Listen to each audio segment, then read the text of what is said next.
Serbia, a thorn in the side of NATO. In recent days, many veterans have sent messages, saying that Mr. Dan's articles have been stolen and made into videos. Mr. Dan took a look, and some of them were indeed doing well. I hope the creators of these videos will take the initiative to contact Mr. Dan and admit their mistakes, otherwise Mr. Dan will have to defend his rights. In Mr. Dan's article, there was an anti-counterfeit label, but even 10,000 cards were stolen. It's okay to say otherwise, this must not be tolerated. Even if the egg can bear it, card friends from all over the world can't bear it. The most recently infringed article is Use Magic to Defeat Magic. China suddenly discovered that international law and NGOs are good things. Whether it is international law or NGOs, they are treasures obtained by crossing the river by feeling the US Emperor. If we continue to explore, we will also find that free navigation is a good thing, intellectual property rights are a good thing, international rules, international law, are a good thing, and even accidental bombings can be a good thing. Why do you have to talk about accidental bombing alone? Because today, May 8th, is a day of national shame. In fact, yesterday and tomorrow are also days of national shame. It is the 24th anniversary of the bombing of the Chinese embassy in Yugoslavia, and the United States and NATO insisted that the bombing was accidental. In modern China, almost every day is a national humiliation day. There is a book called 100 National Humiliation Days, which carefully selected 100 of the many national humiliations. Picking up this book, you can feel the greatness of the party and the greatness of the teacher. The founding of New China wiped away these national humiliations. The victory of the war to resist US aggression and aid Korea declared to the world that for hundreds of years, the era when Western invaders could occupy a country by setting up a few cannons on the eastern coast is gone forever. The Chinese people have stood up. The struggle continues, because imperialism has not been eliminated, and hegemonism and power politics still exist. Limited by our national strength, we have different struggle strategies in different periods, and it is inevitable that we will suffer losses. For example, the famous 3 diplomatic scandals in the 1990s, the Yinhe incident in 1993, the Taiwan Strait crisis in 1996, and the bombing of the embassy in Yugoslavia in 1999. In addition, there was the confrontation in the Yellow Sea in 1994, and the collision of planes between China and the United States in the new century. Today we focus on the bombing of the embassy in South Africa. The background of this incident is that NATO, led by the United States, brazenly launched a war of aggression against Yugoslavia on March 24, 1999, that is, the Kosovo War. The background of the Kosovo War is that before and after the end of the Cold War, the drastic changes in Eastern Europe and the disintegration of the Soviet Union, the United States is in full swing and dominates the world, and the Western camp is in full swing, constantly expanding its sphere of influence. However, in the process, they encountered a hard nail, that is, the Yugoslavia. If you look at the map, you will know how thorny NATO is due to the existence of the Yugoslavia, the grey part in the circle. Although there are also Switzerland, Sweden, Finland, and Austria in the grey part, they are nominally permanent neutral countries and have not officially joined NATO. But the conflict between Russia and Ukraine proves that they are already secret members of NATO. At present, Sweden and Finland have torn off the veil of hypocrisy and openly joined NATO. This is the so-called permanent neutral country. It once again proves the saying, the mouth of the West is a deceitful ghost. The so-called Nobel Peace Prize is also quite funny. It was awarded by a NATO member, Norway. It is like Lee Chun-yuen awarding a chastity archway to people, or Liliana Yang being the image spokesperson of an infertility hospital. We often feel that China's geographical environment is bad because we were not born in the Balkans and the Middle East. These two places are called despair. There are religious conflicts, ethnic conflicts, and historical entanglements inside. Foreign powers step in and fan the flames. They have always been gunpowder. Bucket. For big countries, the Balkans seem to be quite challenging, just like the game Degwai, with a total of 10,000 levels. After finally breaking through the 9,999 level, I suddenly got stuck at 10,000. It's the last hurdle, and no one can give up. Therefore, those who win the Balkans win the world, just as those who win the Central Plains in China win the world. On the contrary, if you can't win the Balkans, you always feel that you are not capable enough, and the key is likely to be overturned by your opponent. For US imperialism, this Yugoslav Federation is the 10,000th hurdle. The reason why Yugoslavia is tough is because Russia is behind it. From an ethnic point of view, both Russia and Serbia are Slavs, have the same ancestors, and both believe in the Orthodox Church, and have many things in common in language, culture, and history. Historically, Russia and Yugoslavia, especially Serbia and Montenegro, were traditional allies, or even blood alliances. Over the past 150 years, Russia has fought at least 6 times to defend its Serbian brothers. After the disintegration of Yugoslavia, other countries that split off fell into the arms of the West one after another. Not only were they fully westernized, but they also asked to join NATO. However, Yugoslavia not only maintained the ruling status of the Communist Party, but also insisted on developing friendly relations with Russia and ignored NATO. This is why the United States wants to suppress Yugoslavia. One of the means used by the United States is to use Kosovo, Savo, to rule South Alliance, playing the Kosovo card. Kosovo was originally a province of Yugoslavia, and the Kosovo issue is purely the internal affairs of Yugoslavia, Serbia. 2. Relying on the strong to bully the weak, the internationalization of the Kosovo issue. Kosovo is the birthplace and spiritual home of the Serbs. The first Serbian kingdom was established in Kosovo. But later, with the expansion and war of Ottoman Turkey, the Serbs gradually fled, and more Albanians converted to Islam. Different races, different beliefs, and historical entanglements have been superimposed. During World War II, Yugoslavia was occupied by German and Italian fascists. In order to consolidate their rule, the German and Italian fascists also deliberately provoked the various ethnic groups in Yugoslavia to kill each other. The puppet regime supported by Germany massacred Serbs who believed in the Orthodox Church, while Serbian armed forces killed Croats and Albanians in areas under its control. A total of 1.7 million people died in Yugoslavia during World War II, most of them killed by cannibalism. After World War II, the iron-fisted leader of Yugoslavia, Tito, relying on his high political prestige and personal charm, managed to win over various ethnic groups, but after his death, ethnic conflicts in Yugoslavia rapidly intensified. The intensification of ethnic conflicts has provided a starting point for external forces. In 1992, Yugoslavia was divided into 5, and the 2 republics of Serbia and Montenegro formed the Federal Republic of Yugoslavia, referred to as Yugoslavia. The separation was not so smooth. For example, in Bosnia and Herzegovina, Bosnia, there are many Serbs. They opposed the split and asked to join Serbia. For this reason, the Bosnian War broke out. In the end, under the game of various forces, the United Nations came forward and finally stopped the war in Bosnia and Herzegovina in 1996. It's okay for the Republic of Yugoslavia to seek independence, and Kosovo, an autonomous province of Serbia, also demands independence. In 1991, Kosovo's ethnic Albanians held a so-called referendum and established the so-called Republic of Kosovo. In 1994, Kosovo formed the Kosovo Liberation Army to create terrorist activities in various places, and the crisis continued to intensify. In 1997, the Kosovo Liberation Army attacked 10 police stations on the same night. The Yugoslav Federation dispatched military police in an attempt to wipe out the Kosovo Liberation Army, and the armed conflict between the two sides intensified.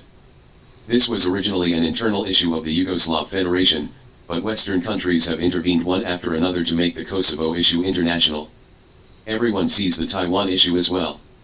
The United States hopes to internationalize the Taiwan issue. However, the internationalization of other countries' internal affairs may be a good thing. I think we can study it. This is like the Sanbutigat. In the hands of the enemy, we hate it, but in our hands, it may be the light of justice. We also need to learn the trick of internationalizing issues. After the internationalization of the issue, the West began to impose sanctions on Yugoslavia, including an arms embargo, an export freeze, and a ban on investment and loans. At the same time, Western countries led by the United States are engaged in arms sales and support to Kuwait, just like they are supporting Ukraine now. With the support of external forces, the Albanian armed forces have grown rapidly, from less than 500 in February 1998 to 7,000, and there are more than 20,000 armed guerrillas. The bones of the Yugoslav Federation are still quite strong. Beginning in September 1998, the Serbian military and police launched a powerful offensive against the Albanian armed forces. The two sides launched a fierce battle, and the Kosovo Liberation Army suffered heavy losses. The Western countries led by the United States were a little annoyed that the agents they supported were so indiscriminate, and they clamored that Yugoslavia had carried out ethnic cleansing of Kosovo, and that Yugoslavia must be taken seriously. Later, after a fierce diplomatic game, Yugoslavia was forced to make some concessions, and the situation eased to a certain extent. But just after 1999, NATO's military deployment was almost done, and the situation deteriorated again.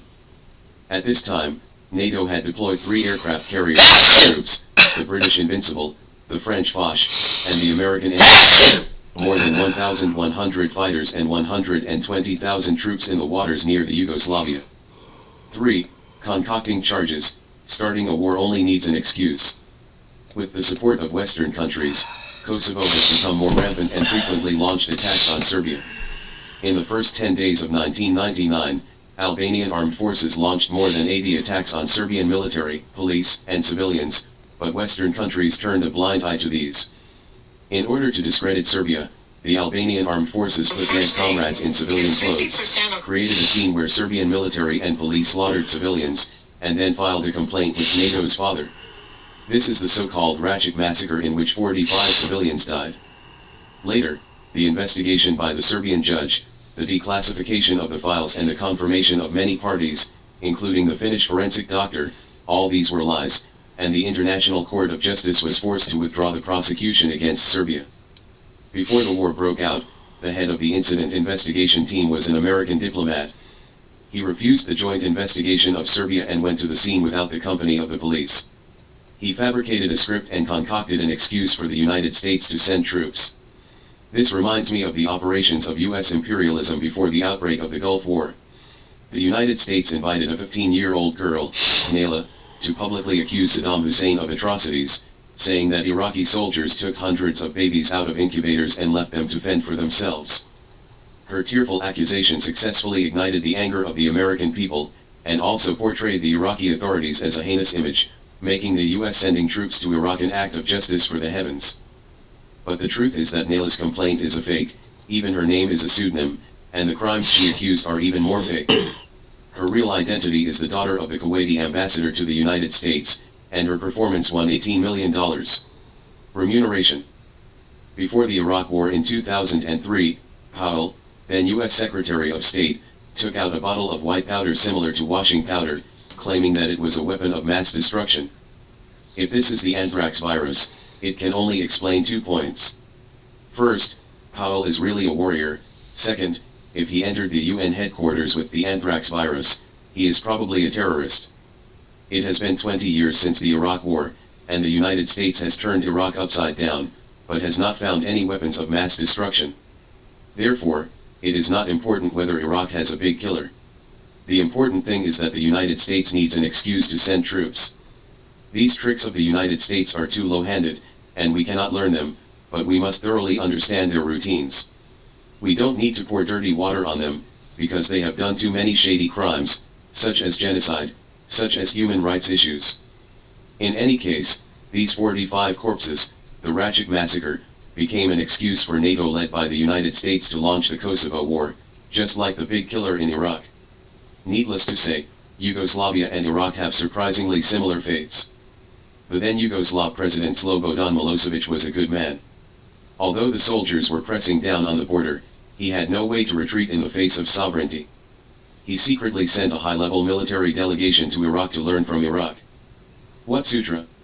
It is how to hold back the group fights, indiscriminate bombing, of the great powers. Not to mention, it was really rewarding. After returning, I began to transfer the best equipment underground, such as planes, computers, radars, and so on. At the same time, Yugoslavia also secretly visited Russia, Ukraine, Belarus, and other countries, carried out some upgrades and updates to the air defense system, and purchased a batch of strategic materials. On March 15, 1999, NATO led by the United States issued an ultimatum, requiring Yugoslav representatives to sign the plan drafted by the United States, leaving no room for negotiation. U.S. Secretary of State Albright said arrogantly, "The agreement is here. Yugoslavia either accepts peace or accepts war. There is no other choice." The so-called peace means that Yugoslavia accepts Kosovo's independence. How similar is the situation to the signing scene of the Treaty of Shimonoseki? At that time, Japan put the already drawn-up treaty in front of Li Hongzhang and said that the treaty must not be amended without authorization, but there are two sentences, yes or no. Yugoslavia finally chose to refuse to sign, so on March 24, NATO led by the United States, in the name of protecting human rights, began to bombard Yugoslavia indiscriminately.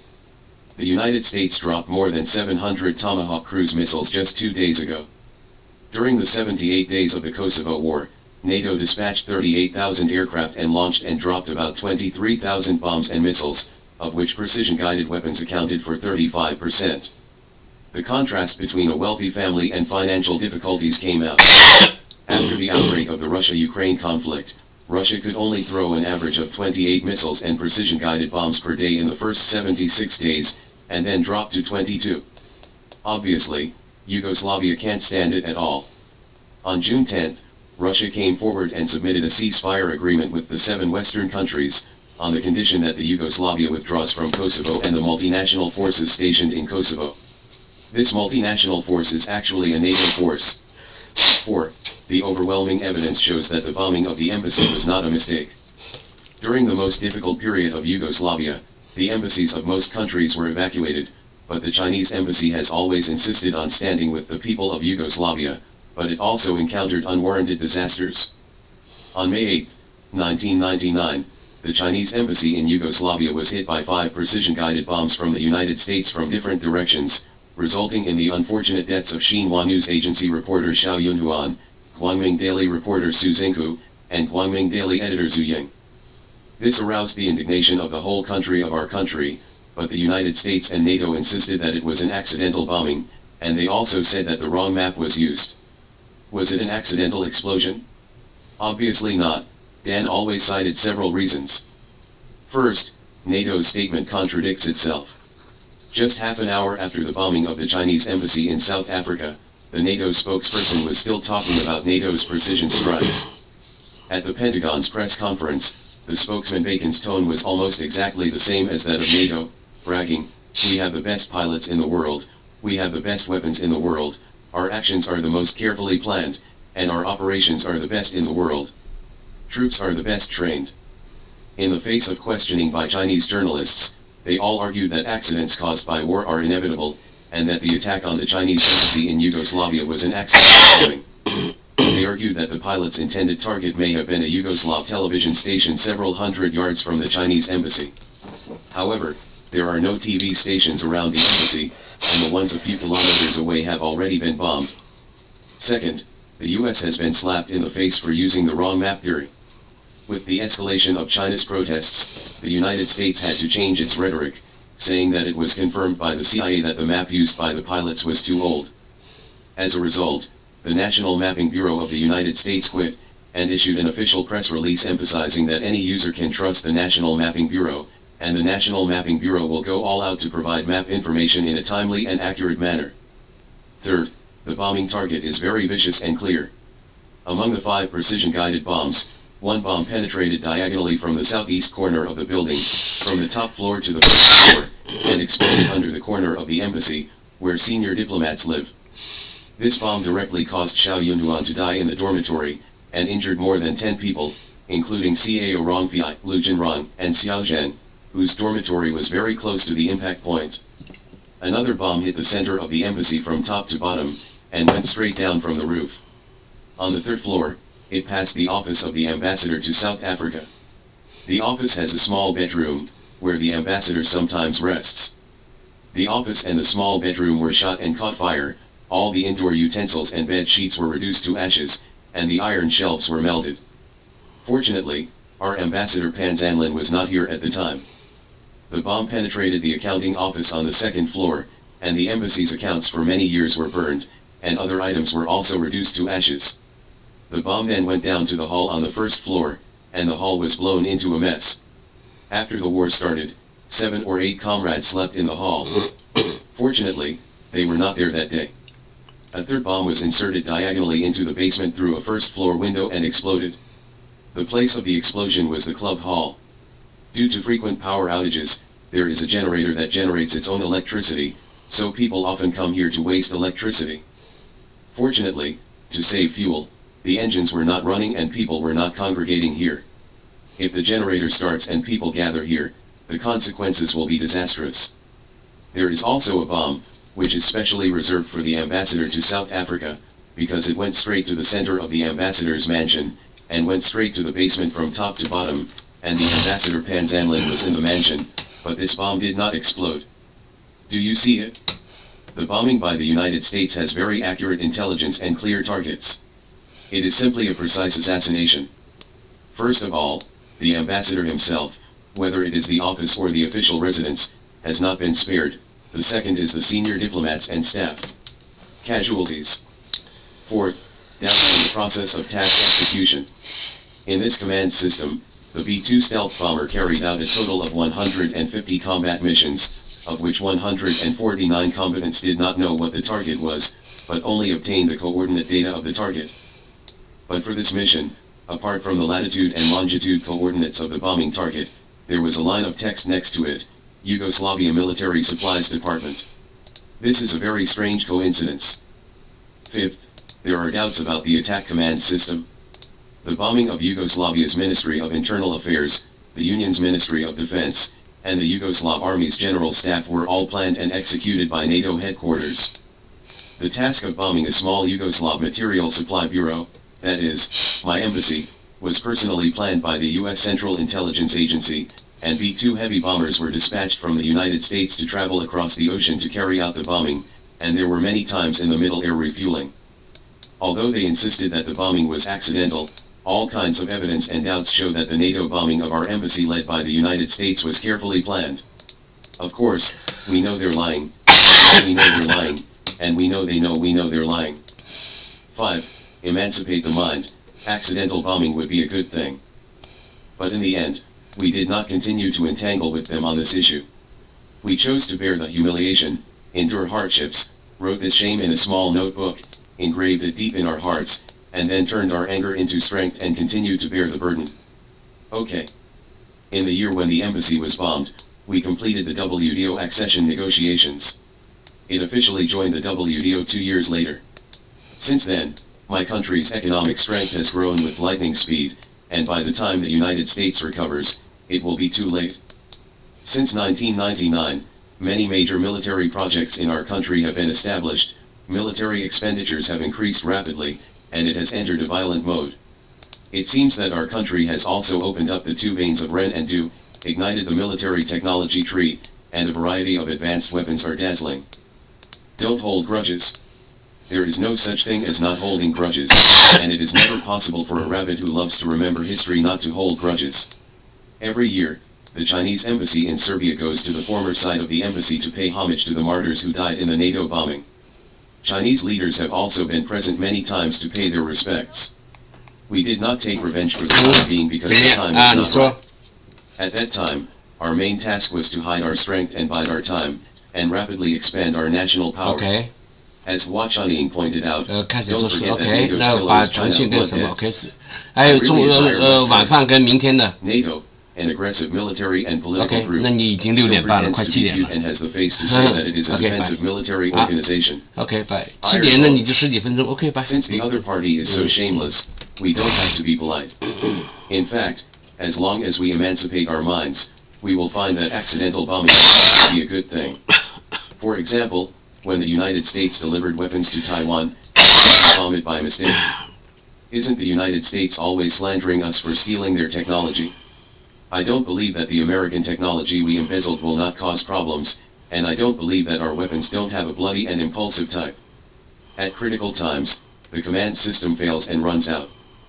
While I believe China can make weapons 100% reliable, I believe we can be 99% reliable. Truth be told, there are times when Brownian motion bullets are more deterrent than precision guidance. You see, when North Korea launches a missile, the whole of Northeast Asia is highly tense. When India launches a missile, half of mankind is nervous, and even the Indians don't know where it will land. Therefore, I suggest that we develop a missile with a range of 300 kilometers and an error of 3,000 kilometers. It can be exported without violating international law, and it can also meet the deterrent needs of friendly countries. Why is bombing a good thing? Because this is the language that the Western powers can understand. Before the Kosovo War broke out, U.S. Secretary of State Madeleine Albright threatened that force was the only language Yugoslav leaders could understand. When debating with great powers, you must use a language they can understand. This is also a treasure obtained by crossing the river by touching the U.S. Emperor. Crossing the river by touching the U.S. Emperor is not empty talk. In the century of modern times, China has always been able to take advantage of the trend and turn crises into opportunities at key historical nodes. To put it simply, when it's time for revolution, it's a complete revolution. When it's time to stand up, it's decisive, to resist U.S. aggression and aid Korea, and when it's time for industrialization, it's time for rapid industrialization. We often say that China has the most complete industrial system in the world. Why can such an enviable industrial system be quickly established in poor and white China? The answer is that we seized the strategic opportunity in time. We first learned from the Soviet Union, and quickly laid the foundation for heavy industry through the 156th project. Then, in the 1970s, we took the opportunity to ease with the West, and through the 43rd Plan, we decisively introduced a complete set of Western civil industrial technology. We have learned these two sets of industrial systems all over the world. Do you think our industrial system can be incomplete? The operation behind it is also very good. When it is time to change it, it is turned on in time, and when it is time to pretend to be a grandson, it is time to pretend to be a grandson. Why do you say that this operation is also very good? In the first 30 years, we learned the planned economy. In the next 30 years, we learned the market economy. There are only these two sets of plans for economic development in the whole world, and we have all of them in our hands. In geopolitics, there are also two sets of theories. One is Mayen's theory of sea power, and the other is Mackinder's land power theory. But Rabbit disagrees. Children only do multiple questions, and of course adults need all of them, so we proposed the Belt and Road Initiative 10 years ago. One belt refers to the Silk Road economic belt, one road refers to the 21st century maritime Silk Road. Do you see that land and sea go hand in hand? Moreover, it is not limited to the Eurasian continent, it is also a pattern that I want all continents. On the issue of Russia and Ukraine, countries led by the United States are forcing the world to choose sides. But the rabbit has its own opinion. How can one side? Children only do multiple choice questions, and of course I want both sides for adults. The Russia-Ukraine issue is very complicated, and it is an unprecedented problem and crisis for the world, because the confrontation between Russia and Ukraine is essentially a confrontation between NATO led by the United States and Russia. It is a difficult problem because the conflict between the two sides is already very deep, and neither has retreated. The prerequisites for Ukraine are sovereignty and territorial integrity. The problem is that Crimea and the 4 states of Ukraine have already completed the process of joining Russia, and it is impossible to withdraw. It doesn't matter if the problem is difficult to solve, the situation may further escalate. Once the situation gets out of control, it might be World War III. Russia holds the most nuclear warheads in the world. But things have to be viewed dialectically. Problems have the value of problems, and only problems can make people stand out. That's how I advise children, don't be afraid of difficulties, only difficulties can PK your opponent down, and only then can you reflect your ability and value. The crisis also has to be viewed dialectically. Crisis, danger also contains opportunity, it depends on who can grasp the opportunity in danger. In addition, the crisis of others, may be one's own opportunity, one's own crisis may be another's opportunity. The same is true for the Russia-Ukraine crisis, which affects different countries in different ways. For Ukraine, it may be 100% danger and 0% opportunity. For Europe, it may be 90% danger and 10% opportunity. For Russia, it may be 80% danger and 20% opportunity. The ratio of crisis to opportunity is not static, and the key depends on how to deal with it. If you don't deal with it properly, you may step on a thunderstorm, and it may be beyond. Responding properly can turn crises into opportunities. For example, if China sided with Russia, it might be tied to a Russian chariot. If Ukraine is one-sided, it will become an accomplice of the hegemony of US imperialism, and China and Russia will turn against each other, which will play into the hands of the United States. In the next step, the United States can fully deal with China. I am very pleased that the operation in China is still very stable. We have never chosen sides between Russia and Ukraine, and have been promoting peace and talks, leaving a glimmer of hope for the easing of the situation. And we have been aggressive and trying to do our own thing well. 2.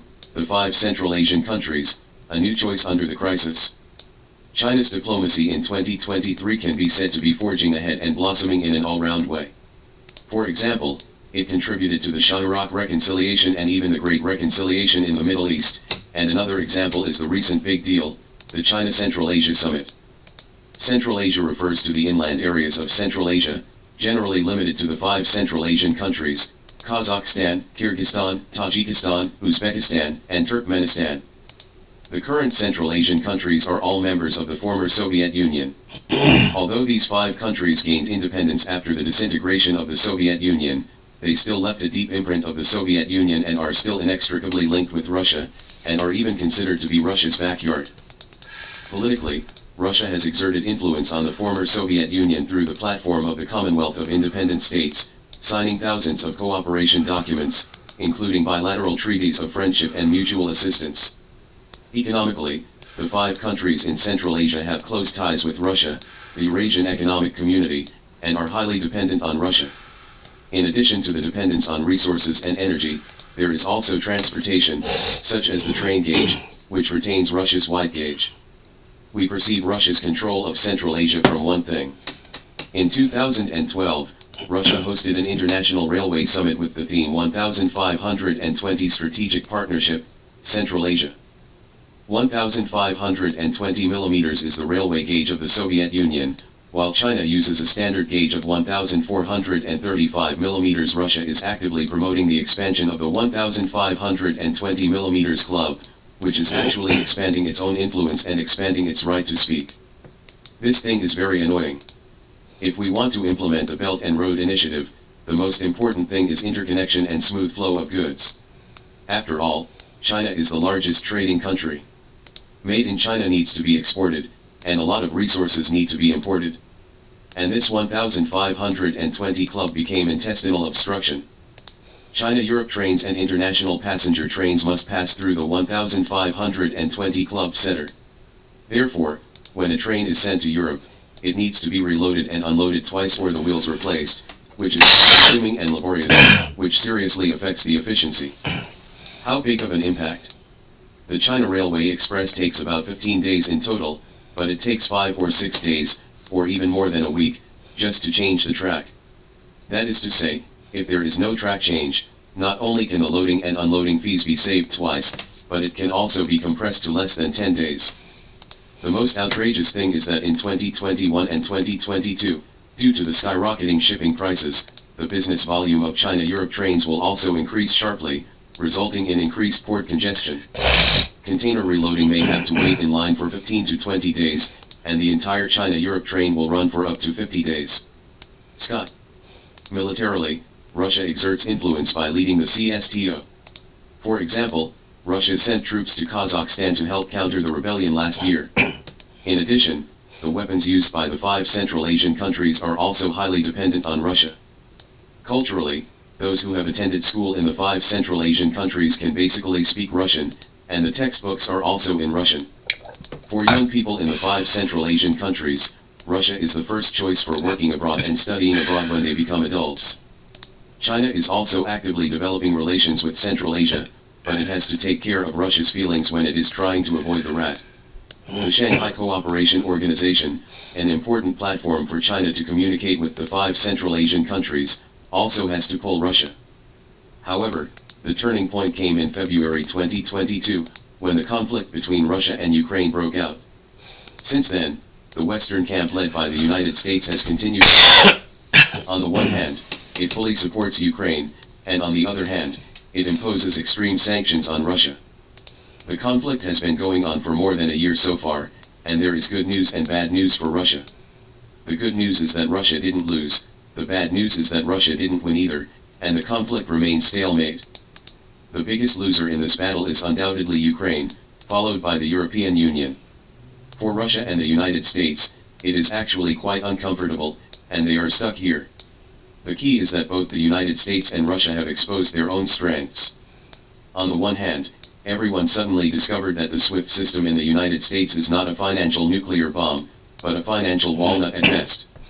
It hurts to hit a walnut on the head, so in order to avoid being hurt by financial walnuts, everyone has started de-dollarization.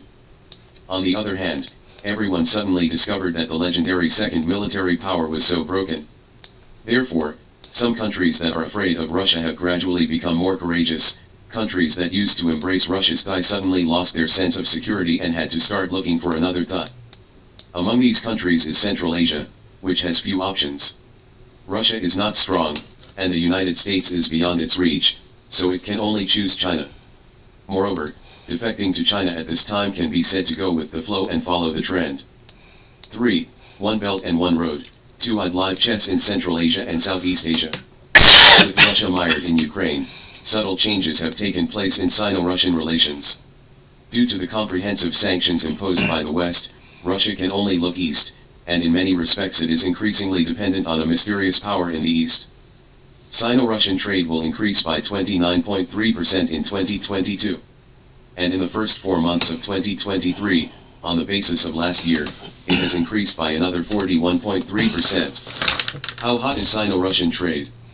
Let's look at the latest news. Due to the large volume of trade, trains and ships could not transport it at all, so trucks had to be used.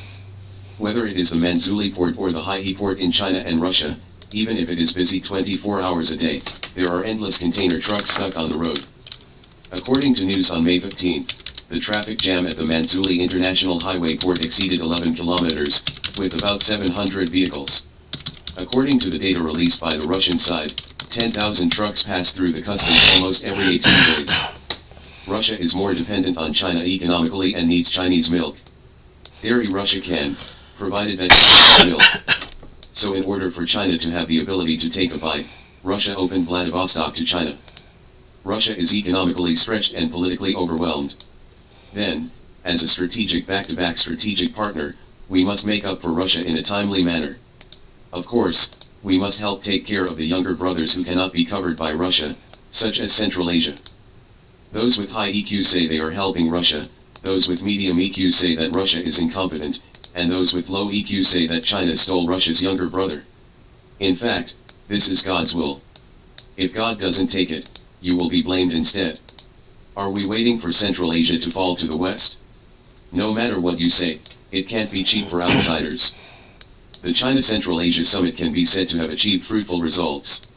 There are 54 major cooperation consensuses and initiatives. The cooperation mechanism between China and Central Asia has been fully established. The breadth and depth of cooperation between the two sides are astounding and enjoyable. According to the list, the scope of cooperation between the two parties includes politics, economy and trade, science and technology, aerospace, agriculture, ports, security, energy, culture, meeting mechanisms. The future fate of China and Central Asia can be said to be closely related and closely linked. Why? Because what China can give, no one else can give. China's infrastructure, China's information and communication technology, China's aerospace, China's environmental protection and new energy, China's big data and cloud computing. And China has reaped a lot. Central Asia can provide us with abundant resources and energy, as well as a broad market and room for development. China's circle of friends has been further consolidated, and China's energy security and national security have also been further improved. The Central Asian countries live deep in the interior of the Eurasian continent, guarding their resources and suffering from poverty.